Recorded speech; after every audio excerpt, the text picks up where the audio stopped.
Welcome to The Local Voice. I'm Jeff Harrison. I'm your host, and this is where I get the opportunity to interview successful entrepreneurial women in our community, the ones that are making a difference, not only financially in their business, but also helping the community and giving back. And today I have a very special guest. Her name is Stacy Thetford, and she has a company that has been around, and it's kind of broken all the rules, if you will, for most businesses, and that's why she's here. It's been around for about 10 years. We're going to get into that a little bit more. Welcome, Stacy. Thank you. It's nice to be here. Hey, Stacy, before we get started, I'd like to ask, your favorite success quote, because it never fails whenever we ask that. We see that common thread run throughout all the stories. So if you wouldn't mind sharing if you have a favorite success quote. I do. One that really resonates with me is, life is not about waiting for the storm to pass. It's about learning to dance in the rain.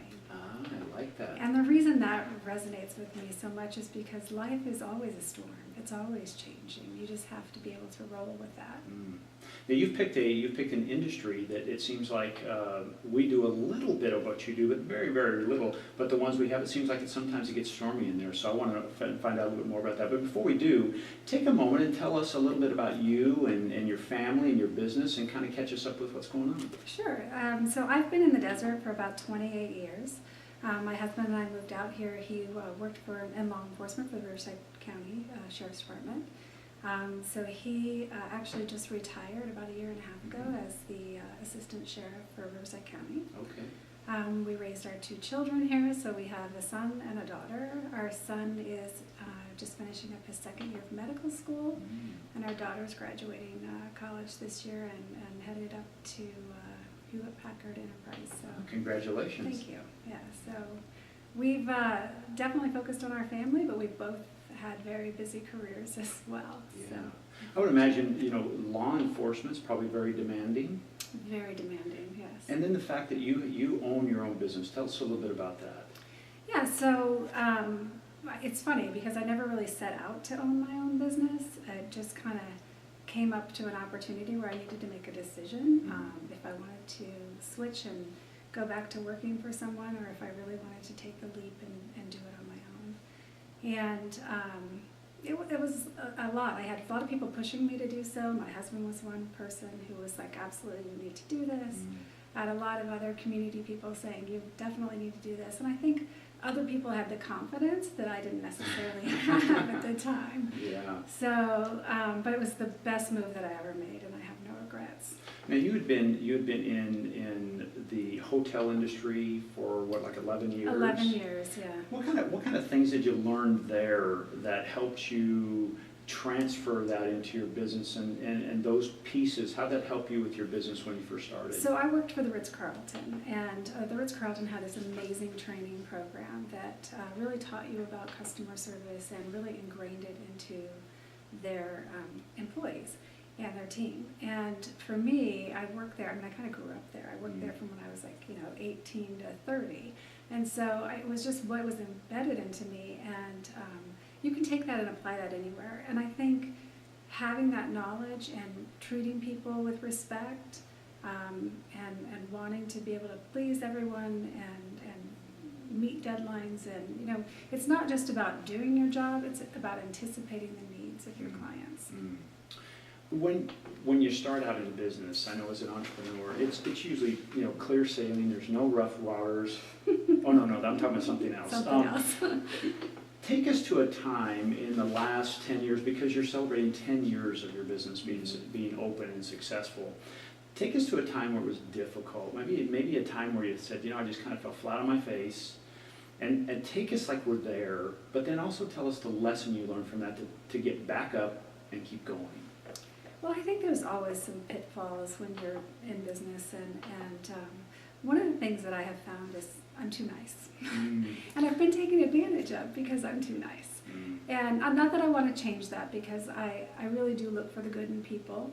But there have been times when I've really wanted to help somebody, and those people that I've wanted to help have taken advantage and taken more of my time, and I ended up losing money on projects that should have been profitable. And so those are little challenging and difficult things that you have to go, okay, I made a bad decision, move on that one. And I maybe made an emotional response or an emotional decision because I love to help people. Yeah. So, but most people are wonderful, and I love most of our clients, so it's great. But so that's a lesson learned. So I understand. So take it to if you could take us to an example where that might have happened, and again specifically, hey, what lesson? Because it's like, hey, we all know we can have somebody that we give, and then it's almost like, I think the terminology is scope creep. Right? Yes. You say, hey, this was the scope of the work, and they just kind of creeping over the edge, and it's like, at what point you say, isn't enough is enough? Actually, I have learned that the hard way, and we do have it pretty lined out in what the scope of the project is in our process when we begin. And when we do get that scope creep, we have to watch it, and we are now a little bit better about saying, okay, we can do that for you, but let's look back at what we originally wanted, and that is outside the scope, and so we can do it, but it is going to be an additional expense. Yeah, and I think in your business, is it mainly web design, and is that what you focus on? Yeah, so we're a full-service website development company, so we design, we host, we maintain, we do email marketing, we do logos and graphic design, but mostly anything that has to do with websites. What do you think, Stacy? Because you're kind of, I'm going to call it, I can't remember I think it was Mutual of Omaha was like this. They said they called themselves a quiet company. And I know you're very involved. You've been very involved in the community over the years you lived here, but you kind of did it quietly, didn't you? Well, that's what someone just recently said to me.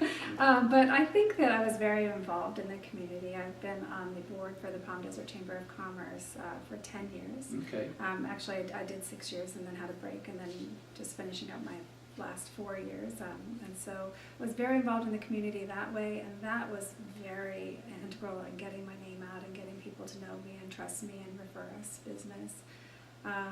But yeah, I wasn't one who was out shouting at the rooftops like, you have to come to us, or I wasn't out trying to steal anyone's business, because I'm of the thought that there's enough for everyone. Right. Right.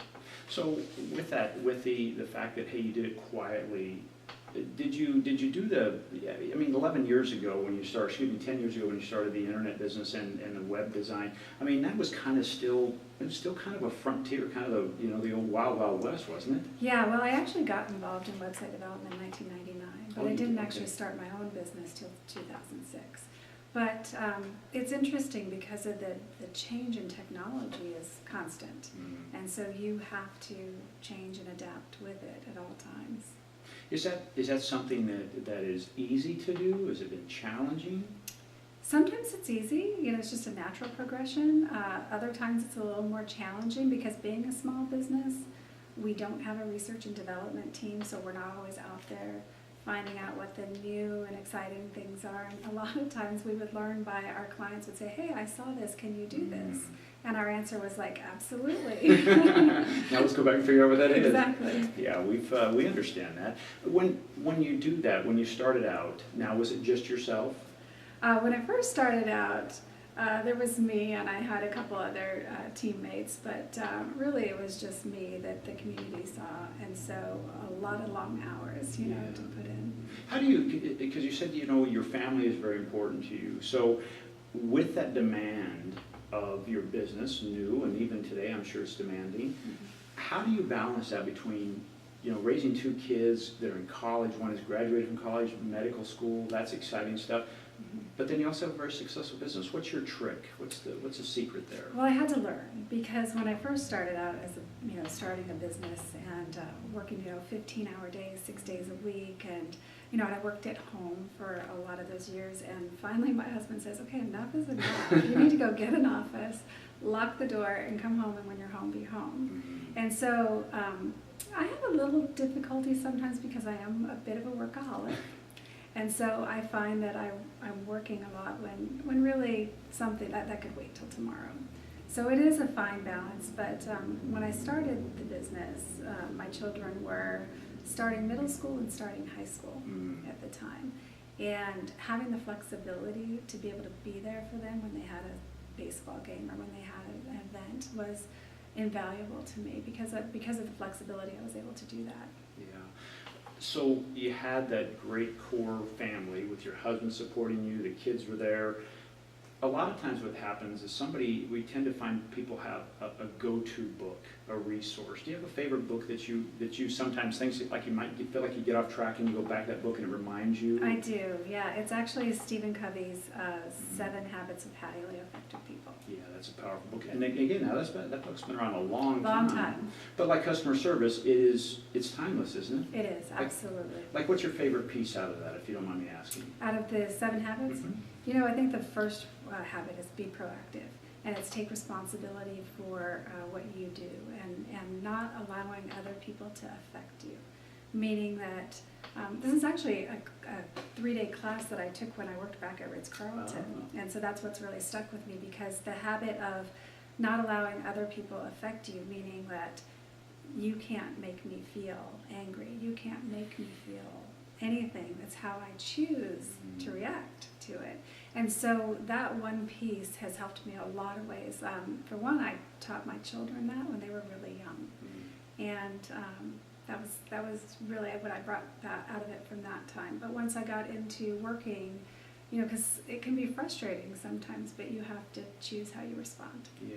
Well, now as you grew from you and a couple of people, and you've grown a larger team, how do you create that culture within your business? You have to, in a small business, everybody has to pitch in and do everything, really. So you have to create the environment where it's a team. There's no hierarchy, there's no corporate, I'm your boss and this is how things are done. It's we are absolutely a team. And we respect each other and everybody has their strengths and we go to them when we need those strengths. Yeah. With you, as you said, in your business, it's changing all the time. As a small business owner who needs a website or needs an update, what's one thing you would tell somebody who said, hey, I haven't had a website in 3 or 4 years, updated or a new website? What would be the one thing you'd say, hey, this is no longer an option, you must have these things? So the biggest thing right now is that your website, if it's outdated, really needs to be redesigned to be responsive, to fit every screen size, whether it's a laptop or a tablet or a mobile phone. It needs to adjust to that particular screen size, because a lot of people now they're looking on their phones and tablets. So that's really important. But it's also really important to keep the information on your website updated and not old. And so when people come to your website, sometimes it's their first impression. And if you have a news article from 2005 and nothing recent, that's going to see, you're not really relevant. It tells a story, doesn't it? It does. Yeah. Now, do you, after you get done building the website, you said you take care of their email marketing? We can, absolutely. Okay. So we can design an email template to look similar to their website design to keep the branding. Okay. And then we can send out their emails for them. What about, now, do you do anything as far as developing any other content? We don't. Okay. No, that's something that they provide to us. Okay. That's a big chore, isn't it? I mean, content, I would think, is a... It is a huge chore. Yeah. And so we have found, we used to offer it, that if our clients needed help with content, we would do that for them. But we found that people were really, when it's their own business, they're really sensitive to what's being said, so they kind of want to do it themselves. When sometimes I think that's really good because they have the perspective, but I think also it's good to have somebody else outside look at it, because you want people to look at it as they're your customer. They don't know everything that you know. Right. Now, as sites nowadays, there's so much social media going on. How important is it for a business owner, let's say they did update their site with you a year ago, how important is it to keep up with, the Instagram, the Pinterest, the this, the that, the, Periscope? I mean, do you take care of all that as well, as far as making sure those buttons work? We can, yes, we do offer some social media services, but really it depends on the business, because I know social media has been great, but not every business really can thrive off of social media. If you're, I don't know, say a dog walker, then social media is going to be great, because you can get referrals, you can get people out there who need your business. But if you're something more corporate, like I'm, let's say, an accountant, I mean, I guess accountants could give really great tips on laws and things, but really, I'm going to ask around to find out who's the best accountant to go to. I don't know that a social media ad would be like, oh, I need to talk to that person. Yeah, good point. So. Well, bring us to today and tell us what you say, hey, this is the most exciting happening right now at your company and that you're really proudest of. What's been really nice over the years is that we've developed some great relationships with our clients. We have clients who've been with us for many years, and a lot of them so loyal that they'll contact us when they're being pursued by other companies and individuals. So that's been really great because they know that we're here to support them, and it's really great to see a client that we've seen start and be able to grow, and we were part of that growth for them. How fun. Well, take us to a point where you said, hey, you've been at for 10 years, very successful. If someone were just starting out a business, let's say they're at that crossroads that you described in the beginning and saying, hey, do I start my own business with the talents that I have and I'm being pushed there, or do I stay in a job? What kind of advice would you give that person now? I would say that they really need to reach out for their resources. And that's how I did it. I really had some great mentors in the community, people who were successful in business that I could pick their brains and go learn and find out what I needed to do. So I think a lot of people try to do it on their own and don't reach out. And you really need to surround your people with, or yourself with people who have different strengths than you so that you can learn from them. And what I found is the community is always willing to help and they want people to be successful. So I would say reach out to your resources. Okay. Speaking of that, what about somebody having a mentor? I mean, have you ever had a mentor yourself, and do you recommend someone having a mentor? Absolutely. I've had several mentors, and those were the people that I turned to when I was ready to start my business, and I think it's very helpful. And I know there are people that come to me a lot too for advice, whether it's parenting advice or small business advice, and I'm always there willing to help, because I know that when you're first starting out, you don't know what you don't know. So. Yeah, you can help them avoid some of those pitfalls. Yeah. Well, do us a favor, because people probably watching are saying, hey, I do need a website. My website isn't responsive. How old of a website should we think back before we say, hey, if you haven't done anything on a website for this period of time, you know for a fact it's probably not responsive? Probably 3 or 4 years for sure. Okay. What we try to do in our own business is we actually try to redesign our website every 2 years because technology changes so much, and we want to show that we are up to date and can do things. In fact, if you go to our website now, our homepage has video playing in the background. Excellent. So you're starting to see that a lot more now. I'm sure you would know with doing the videos, but it's still a little newer, so that was one of the things that we redesigned our site to make sure that people knew that we were up on the technology. So take just a second, if you would, and tell us if someone were reaching out, first of all, what services, if they reached out to you, what services can they look for, and the best way to get in touch with you? Sure. So we are a full-service website development company, which means that we will design a website, we will host it, we will maintain it. We can update it for the clients, or we can give them access to an administrative feature where they can update it themselves, which most clients say they want, but they really don't. It's just easier just to email us and we take care of it for them. But I guess what sets us apart really from other website developers and designers is, we have a full team. So we have the talent, but we also are very passionate about customer service and making sure that our clients get what they need now and try to anticipate their needs in advance as well. So how would someone reach out to you and get a hold of you?